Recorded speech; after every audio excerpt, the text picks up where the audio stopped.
Oke, kita mulai deep dive kita kali ini ya. Ada fenomena menarik banget nih menjelang HUT RI ke-80, bendera bajak laut topi jerami dari One Piece itu kelihatan berkibar di beberapa tempat. Iya, saya lihat juga beritanya. Nah, ini kan muncul pas Presiden Prabowo lagi mengimbau kita semua pasang merah putih. Terus dari catatan Anda, pemerintah kayaknya ngelihat ini, wah, potensi ancaman. Betul, ada nada provokatif gitu ya disebutnya. Iya, bahkan dianggap melanggar UU Bendera. Nah, misi kita sekarang, kita coba bongkar nih, apa sih makna sebenarnya di balik simbol ini? Kita coba lihat lebih dalam, melampaui kontroversi aja, pakai artikel sama catatan Anda yang ternyata nyambung ke falsafah Jawa. Mari kita bedah yuk. Nah, yang menarik kalau kita lihat sumber yang Anda kumpulkan itu, ada suara yang kontras banget dari warganet, dari anak muda. Buat mereka, ini tuh bukan ancaman sama sekali, malah kayak simbol alternatif. Simbol alternatif ya? Iya, semacam kritik satir mungkin ya, buat kebijakan yang dirasa kurang berpihak gitulah, terutama ke masyarakat kelas bawah. Ada rasa kecewa di sana. Perasaan kalau gimana ya, hukum dan moralitas kadang dikalahkan kekuasaan, gitu. Ini kan nyambung banget sama semangat One Piece itu sendiri ya. Soal kebebasan, melawan otoritas yang semena-mena. Di catatan Anda bahkan dikutip langsung, anak muda bilang, kami belum benar-benar merdeka. Wah, dalam ya. Ada kutipan yang kuat banget itu dari mereka. Kami belum merasa diayomi. Kami ingin mengarungi hidup dengan arah kami sendiri. Nah, itu dia. Itu intinya. Ini, gimana ya? Rasanya bukan nolak negara, tapi kok kayak... Kayak rindu sesuatu ya?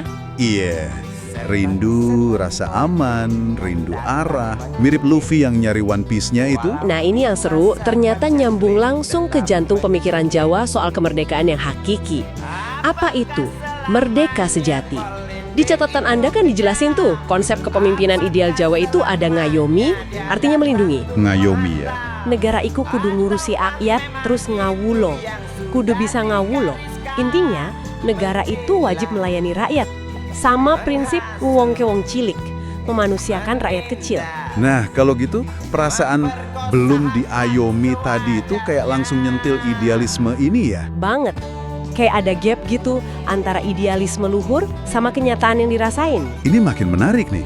Kalau kita gali lagi soal filsafat Jawa dari sumber ini, merdeka sejati itu luas banget ya artinya. Betul. Bukan cuma bebas dari penjajah, tapi ada ngayomi, tuh melindungi, kasih rasa aman, terus ngayemi, kasih kenyamanan, bikin hati tenang, bahkan ngayani, memberi kesejahteraan. Lengkap ya? Ya.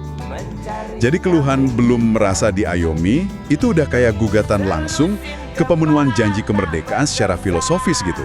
Apalagi ada pandangan, kemerdekaan sejati itu ya kemerdekaan ekonomi. Bangsa ini belum merdeka kalau rakyatnya, ya maaf, masih lapar. Masuk akal. Plus konsep nguwong ke wong cilik, memanusiakan rakyat kecil. Itu penting banget. Intinya kan soal kepedulian rasa hormat dari yang berkuasa gitu ya. Persis. Terus ada lagi nih konsep suara lan rasa yang diangkat di materi Anda. Suara lan rasa. Iya, ini soal hak dasar rakyat buat nyuarain apa yang terasa di dalam batin. Nggak cuma soal aturan tertulis aja. Maksudnya? Intinya itu hak rakyat buat ngomongin apa yang dirasa di hati, di batin. Nggak cuma soal aturan tertulis aja. Nah, menurut sumber ini, ada perasaan di sebagian anak muda kalau suara mereka ini perlahan dibungkam. Waduh. Bahkan sampai ada rasa luka karena dikhianati negaranya sendiri. Makanya cara mereka menyuarakan rasa ini jadi beda.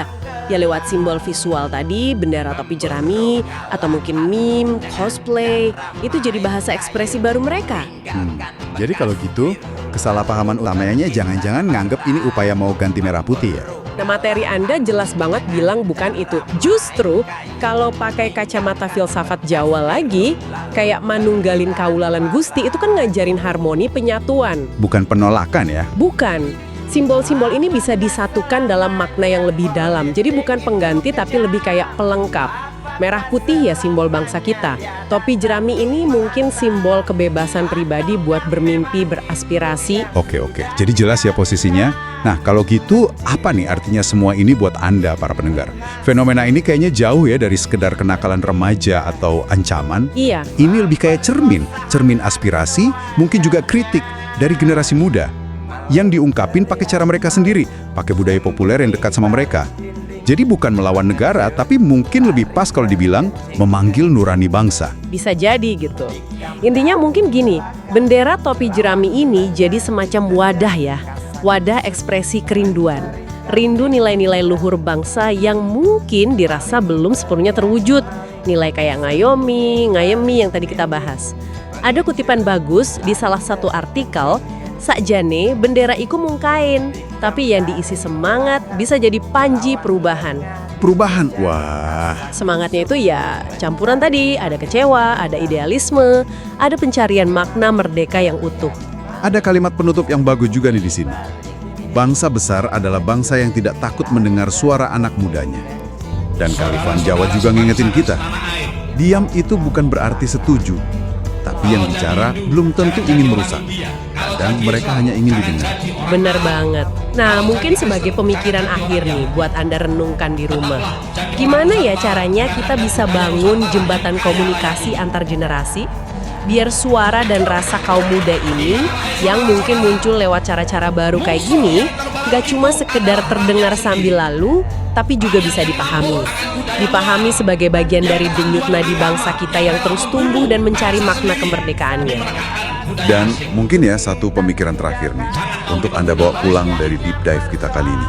Mungkinkah, seperti yang tersirat di bacaan Anda, kekuatan sejati sebuah bangsa itu nggak cuma terletak pada satu macam simbol aja, tapi justru pada kemampuannya untuk secara harmonis gitu ya, mendengarkan. Mendengarkan dan mengintegrasikan ya. Iya, mengintegrasikan berbagai panji mimpi rakyatnya, terutama dari anak-anak mudanya. Sesuatu untuk kita renungkan lebih lanjut mungkin ya. Setuju. Kesatuan dan keutuhan bangsa. Jadikan ceritaku ini sebagai saksi bahwa kekuasaan presiden sekalipun ada batasnya. Karena kekuasaan dan kekuatan langsung ada di tangan rakyat. Dan di atas segala-galanya adalah kuasa Tuhan yang Maha Esa. Merdeka! tetap mencegah